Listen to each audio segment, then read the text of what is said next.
Today, we'll walk through how to understand and fix the BMW fault code P1751, which relates to the secondary pressure solenoid open circuit.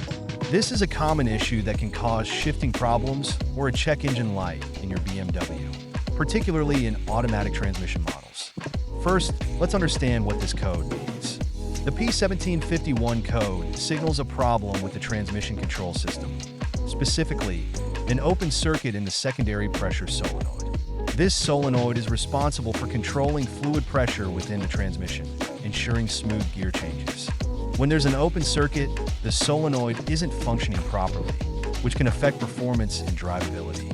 You'll need an OBD2 scanner to confirm the P1751 fault code. If the scanner shows the code, you know there's likely an electrical issue, such as a damaged solenoid, faulty wiring, or a bad connection. In some cases, low transmission fluid can also contribute to the problem, so it's worth checking fluid levels first.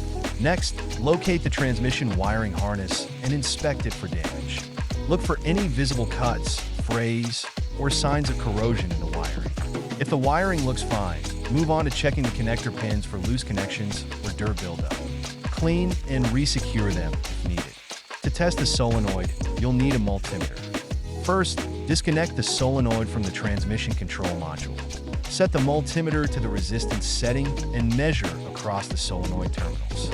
If the reading shows infinite resistance, the solenoid is open and needs to be replaced. If you've confirmed the solenoid is faulty, it's time to replace it. Remove the transmission pan to access the solenoids. After draining the transmission fluid, carefully remove the bad solenoid and install the new one. Once the replacement is done, reassemble the transmission, refill the fluid, and clear the code using your OBD2 scanner. Finally, take your car for a test drive to ensure the transmission shifts smoothly and the check engine light stays off. If everything's working properly, you've successfully fixed the P1751 fault code. If the issue persists, it's best to consult a professional for further diagnosis, as there could be a deeper problem within the transmission control system. Thanks for watching, and good luck with your repair. Don't forget to subscribe for more car troubleshooting tips.